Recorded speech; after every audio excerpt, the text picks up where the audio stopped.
Yeah, not bad, not bad.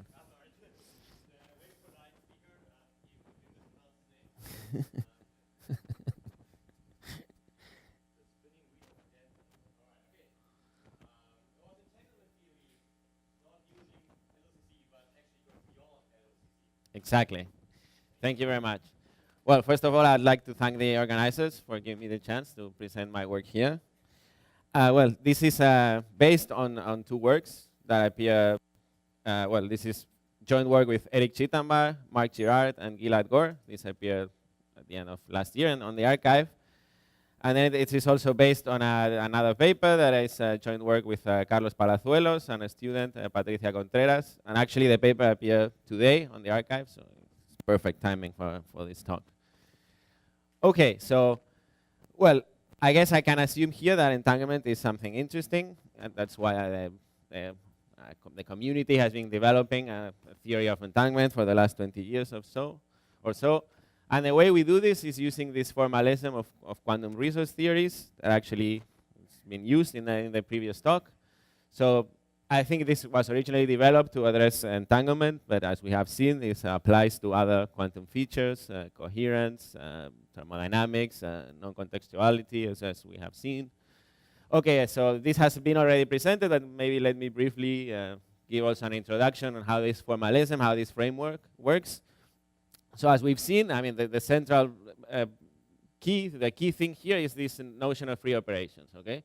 So transformations in quantum mechanics are given by completely positive trace-preserving maps, CPTP for short in this talk. Okay, but let's suppose that somehow our physical setting constrains the transformation we can apply. So we only have a certain set of operations for free, which is a strict subset of all possible transformations. Okay, this is fixed by the setting. Okay, so once we have this automatically splits the set of states into two complementary subsets. Okay, so the states that can be prepared with the free operations, which are cheap, come at no cost, then are not a resource here. I can freely prepare these things, and then this defines the set of free states. These are not a resource in this setting. Okay, and then whatever is not a free state, then non-free states become resource states. Okay, if I'm granted one of these states, then I might overcome the limitations of this setting. Okay, I can do something which I couldn't do by the free operations alone. Okay, but moreover, the concept of free operations not only allows me to define these sets, but also allows me somehow to order how useful, how resourceful the non-free states are. Okay, because as was discussed in the previous talk, now I can define an ordering between any two states, okay? So whenever there exists a free operation that transforms some state rho into another sigma, then I can say that rho is more resourceful than sigma. Why? Because whatever I can do with sigma, I can also do it with rho, just by transforming rho into sigma, because I can do this for free, okay? But not necessarily the other way around. So moreover, once I have this order, I can also quantify the resource, how resourceful my states are, okay? Because I only need then to define functionals on these states that respect this ordering, okay? So whenever we have these free operations, we get all these things that allow us to build our theory. Okay, so how are things done in the resource theory of entanglement? Well, the setting is distant parties, and entanglement is a property of multi-component systems. So very naturally, the free operations here is LOCC, or that is local operations assisted with classical communication. Okay, so the parties can locally implement any form of quantum dynamics, any local CPTP map, and then they can correlate their actions through classical communication. Then the largest set of states we can prepare with LOCC is the set of separable states. Okay, so the set of free states is the set of separable states, and then all states that are not separable, the entangled states are a resource in this theory, okay, because they are not free. So entangled states get the status of a resource through this process, and then as we were discussing before, then we get the basic law of entanglement. Entanglement cannot increase under LOCC, and then any entanglement measure must respect this ordering, the ordering induced by LOCC. Okay, so, well, how does this ordering look? Now that we have said the rules for this theory, how is it? Well, this was solved long ago by Nielsen, okay, which characterized when a state can be transformed into another by LOCC. Okay, I'm talking about here not only bipartite, but pure states. Well, first of all, notice that LU transformations, local unitary transformations, are reversible LOCC transformations. So all the states that are related by LU can be considered equivalent in this theory because it can be interconvertible. So I only need to bother writing a standard form up to LUs, super well known. This is the Schmidt decomposition. Then in these coefficients, the so-called Schmidt coefficients, all the information relevant to this problem is here. Okay, and then as I was saying, Nielsen characterized when a state, when an LOCC transformation is possible, precisely through some condition holding among the Schmidt coefficients, which we have also seen today in Francesco's talk, which is precisely there has to be a majorization relation among the Schmidt coefficients. Okay. Okay. So once we have this theorem, once we have characterized LOCC conversion, then we can see how this order looks. Then we know it's a partial order. It's not a total order unless we're considering qubits. This means they exist in comparable states, so states that cannot be transformed into one another. Yet, even though this is a partial order, it somehow induces a rich structure in which every state can be transformed into a more weakly entangled state, and so on. And most importantly, we have here a state at the top of the pyramid. Okay, this is a state that can be transformed into any other state of the same dimension, and no state of this dimension can be transformed into it. So this is the maximally entangled state. Okay, so this theory allows to put on recurrence grounds the notion of a maximally entangled state, which not surprisingly coincides with the most useful state that we know from applications like teleportation, etc. Okay.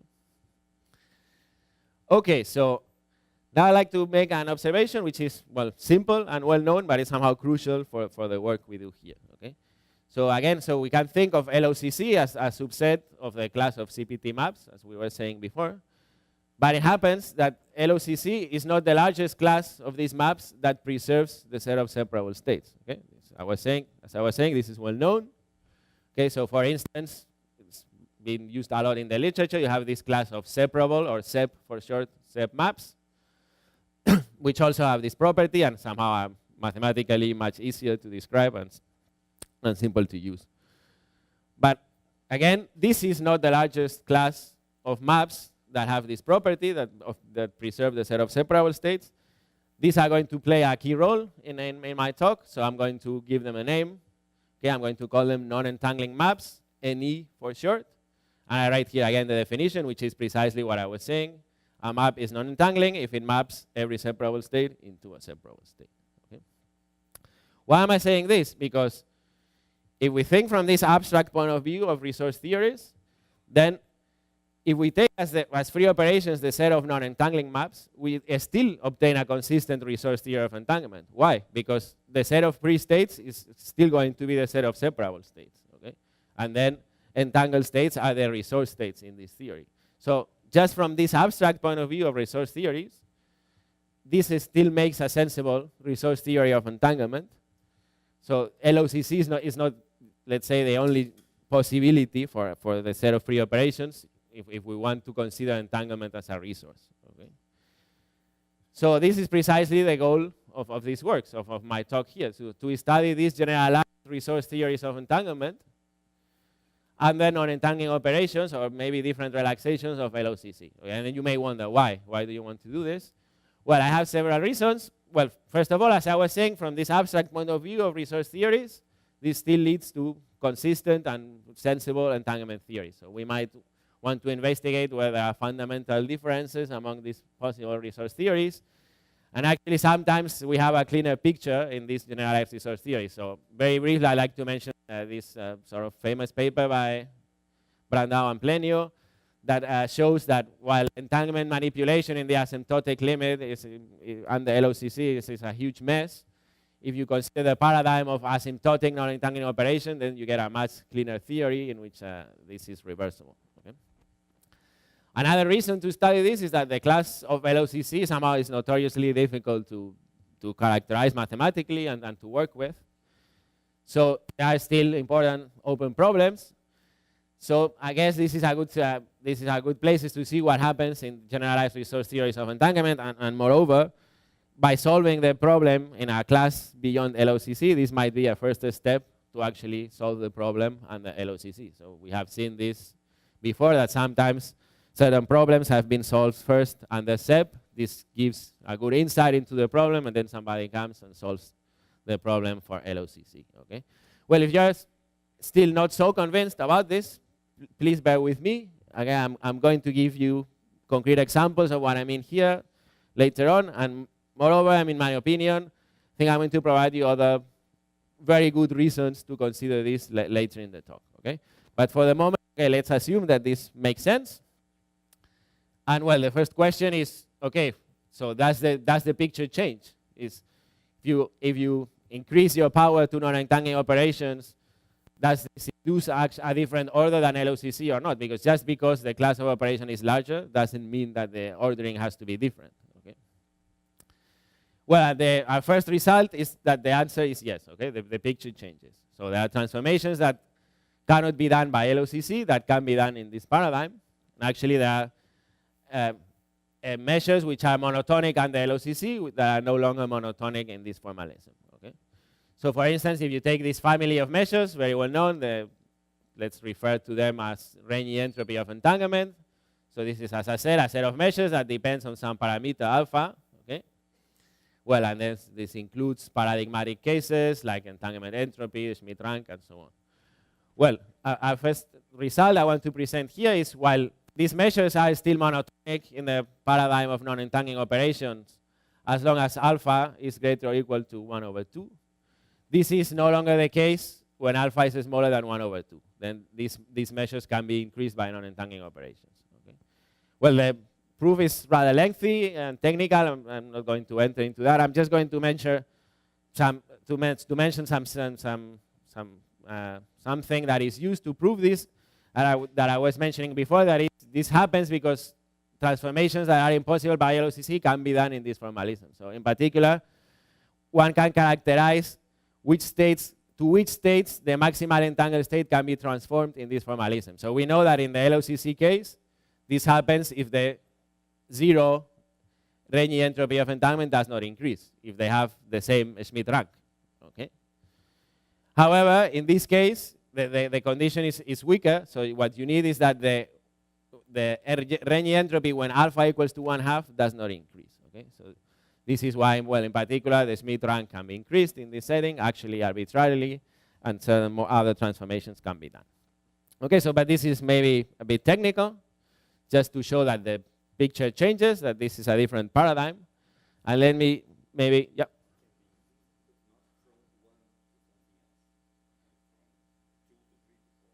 Well, no, it can be increased actually arbitrarily. Okay, so if you you give me an example, I wanted to increase 20. Okay, I give you a transformation that. No. So I map a state of a Schmidt rank 2 into a state of a Schmidt rank 22. Okay, you wanted to increase for a.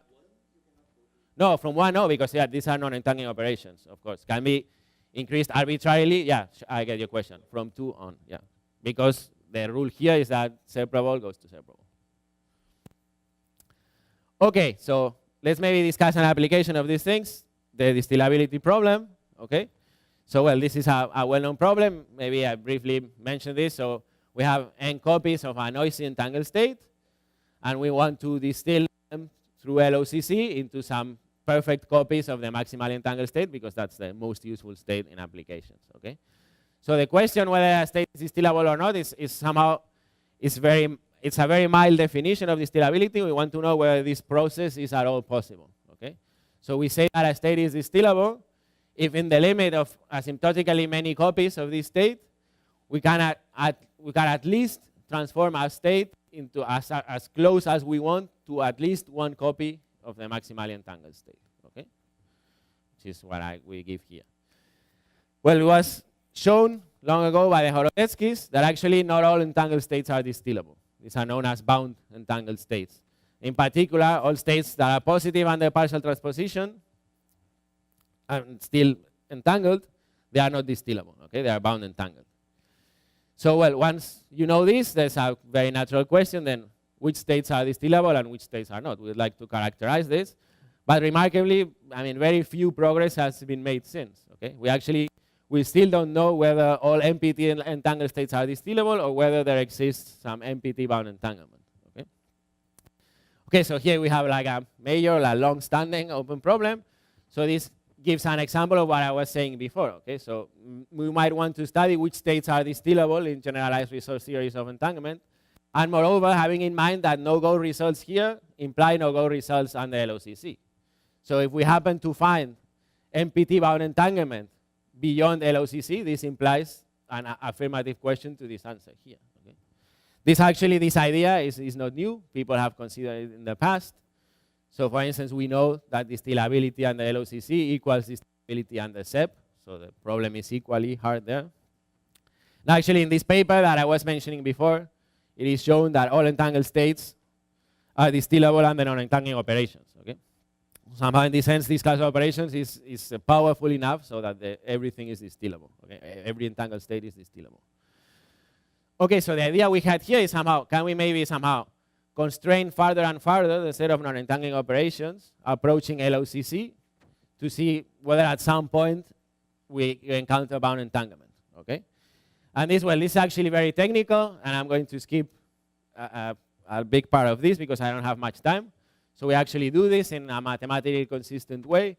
But what we always find is that all the time, all resource states happen to be distillable in this beyond LOCC paradigm. And actually, the only case I want to discuss, we show how extreme this is this part here, from this definition on. Somehow, try to consider the slightest extension of LOCC. Okay, so this is what we define as epsilon LOCC non-entangling. Okay, so fix some epsilon larger than 0, fix that. And then we are going to say that a map is in this class if it's non-entangling, and if it's not at a larger distance than epsilon to an LOCC map. Okay, so we are considered like an epsilon ball around the class of LOCC with epsilon as small as you want. Okay. Excuse me? Second? Well, this whatever is your favorite. Let's say diamond norm. Okay. Then what we can prove is that no matter how small this epsilon is, for any epsilon larger than 0, all entangled states are distillable under this class of operations. Okay, so somehow this idea of trying to find bound entanglement through this program is somehow doomed. Okay, so bound entanglement is a very fragile feature of LOCC processing, and whenever you allow for just a tiny bit more than LOCC, everything is distillable there. Every entangled state is distillable.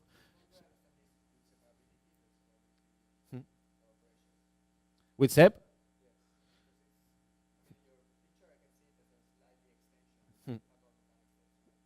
Well, I'm having a slight extension of LOCC in the set of maps. I don't know if I understand you, because you're talking about.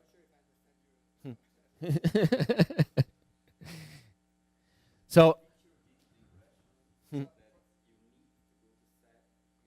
well, yeah, I mean, the problem is that, probably SEP these are very schematic representations, no? So SEP in a lot of dimensions is just equal to LOCC there, okay? So you still do something more than SEP. Okay, so I guess the bottom line here is that if you want to find bound entanglement beyond LOCC, it has to be a very contrived extension of LOCC. Okay, and actually we have an idea for that, and so I need to include yet another name for a class of operations. But I think it's good to discuss this because also it somehow gives an idea of why non-entangling operations are not physical. Okay, and the key observation here is that non-entangling maps are not completely non-entangling. Okay, so this means that when we talk about non-entangling maps, we do not allow tensoring with the identity. The input has to be fixed. Because if you allow this, or in other words, if you allow your parties being entangled with ancilas, then by acting with your map in here, even though there is no entanglement initially in the A-B cut, you might have it in the output. Okay? So somehow this is similar to positive and completely positive maps. Okay? So following this analogy, I'm thinking of K-positive maps. We can define yet another class of K non-entangling maps. Okay? So these are the class of maps that are non-entangling, even if we allow tensoring with the identity acting on systems of local dimension k. Okay, somehow it's like bounding the amount of entanglement you can have with your ancillas. Okay, so then somehow you get a hierarchy. I mean, at first it's not clear whether this defines maps or these are empty sets, but somehow what we can characterize is when some maps are k non-entangling, and we can actually prove that you have the richest possible structure. So actually what you have is if your map is initially acting on systems of local dimension D, then completely non-entangling is this, which is the same as SEP, is the same as D non-entangling, and then this is strictly included in D minus 1 non-entangling, and so on, which is strictly included in 2 non-entangling, sorry, which is strictly included in 1 non-entangling, which is non-entangling. Okay? So then we have this rich structure of different classes of maps, and more importantly, one can show, or we show, that all the previous constructions that we saw with the other classes that allow to distill all entangled states, or by the particular examples of states which are believed not to be distillable, like Werner states and so on, then we can show that these are, at least they are not 3 non-entangling. Okay? So for this class of maps, we cannot conclude that all states are distillable, and we can actually prove that the constructions and methods we have for the previous classes do not work here. Of course, this still does not imply that these states are not distillable in this formalism, because a different construction could work. But so far, this is the only extension of LOCC for which we have not been able to prove that there is no bound entanglement. So maybe, and this is only a maybe, okay, if one studies further this class of maps, maybe we can find an obstruction to distillation for some k, and then solve this open problem. Okay, so we believe this is worth further study. Okay, in order to finish, I'm going to change topic a bit, and I'm going to move to the multipartite case. Okay, and then I'm going to use always this notation. So n is the number of parties, and d is the local dimension. Okay. So well, we were talking how is the LOCC ordering in the bipartite case. Well, how does it look in the multipartite case? Well, the important thing is that the situation changes drastically here. Okay. Well, first of all, it's well known there are inequivalent forms of entanglement, different LOCC classes. So this implies that there cannot be a unique maximally entangled state in the multipartite case. Okay. But actually, the situation is even worse. Okay. LOCC manipulation among multipartite pure states is really limited. Okay. And the reason is this phenomenon we call isolation. Okay. Well, what does it mean? I mean, we say that a state is isolated. It cannot be obtained by LOCC nor transformed by LOCC into another inequivalent full entangled state in that Hilbert space. Okay.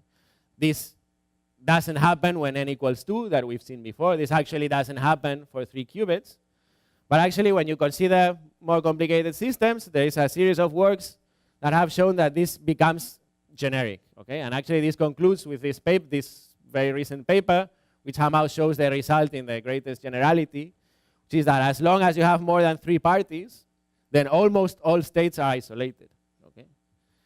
So as I was saying, this is a drastic change, because what does this mean? I mean, if you recall this schematic representation I was giving of the bipartite case, what we get in the multipartite case is this.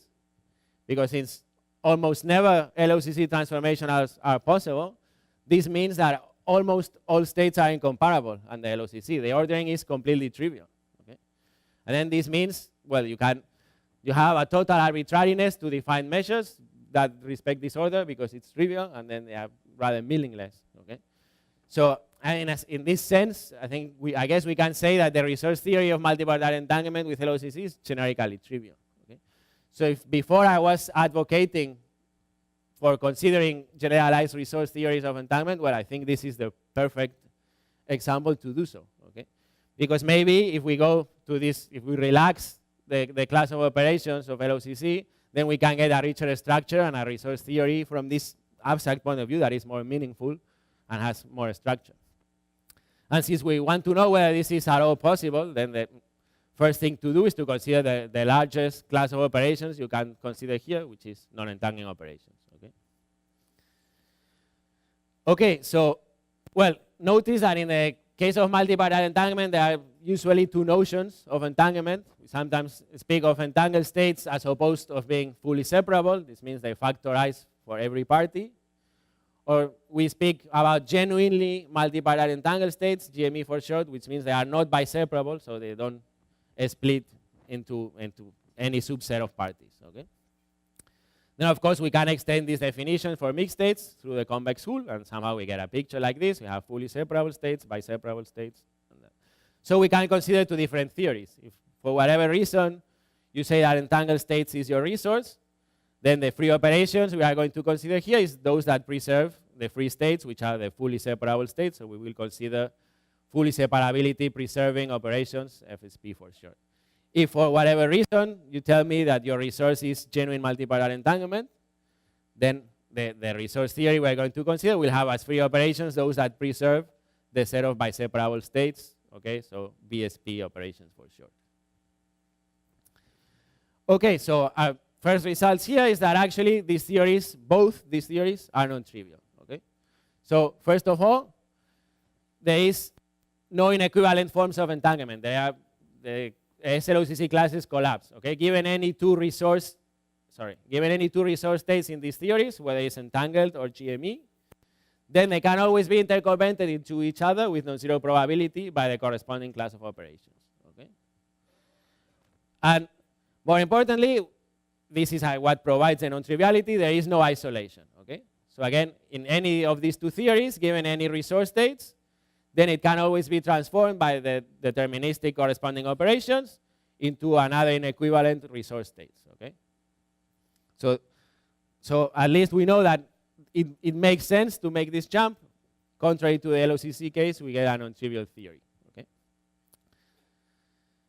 Okay, so once we see this, somehow we get a structure which is more like in the bipartite case. So the ideal scenario to have the full analogy is whether we have a unique maximally entangled state in the multipartite framework, in the multipartite case through this framework. Okay, so a state that can be transformed to any other state of the same number of parties and local dimension. Okay. Well, so our result is first that in the case of fully separability preserving operations, so where you consider entangled states versus fully separable states, this is not possible. Okay, at least in the simplest case of 3 qubits. Okay? So there is no maximally entangled state under these operations. Very briefly, the idea of the proof is first you show that no state in this Hilbert space can be transformed to the W state. So if there were a maximally entangled state in this framework, it had to be the W state. Okay? So if it exists, then the W state must be able to be transformed into any other state. But we show that in particular it cannot be transformed to the GZ state. So this shows the claim. Okay. So somehow, schematically, the structure we get under this operation is that we have a partial order in which every state can be transformed into a more weakly entangled state, but we don't have a unique state here in the pyramid, but some set of states, what we call a maximally entangled set. Okay. But this is one possibility. To finish, we can consider the case of genuine multipartite entanglement and BSP operations. And in this case, we're pleased to find that for any value of n and d, there is a maximally JME state. Okay? There is a state that can be transformed by BSP operation into any other state in the same Hilbert space, and this state happens to be the generalized GZ state. Okay? So in this case, we get a resource theory of genuine multipartite entanglement, which really resembles the picture we have in the bipartite setting. We have a partial order, and we moreover have here a state at the top of the pyramid that is transformed into any other state there. Okay? So to my knowledge, this is the first time that a resource theory of genuine multipartite entanglement is considered.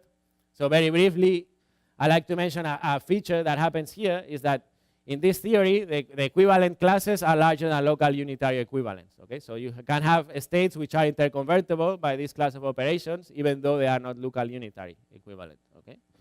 So in particular, for instance, all graph states are equivalent in this formalism. I can always interconvert graph states through these operations. And in particular, they are in the class of the maximally GME state, of the generalized GZ state. So in this theory, all graph states are in the class of the maximally genuinely multipartite entangled state. Okay? So W in this theory will be somewhere here. It's not in this class. Okay? It's definitely less entangled, weakly entangled than that. Okay? Well, I guess my time is over, so I'll leave here my conclusion slide, and I'll thank you for your attention.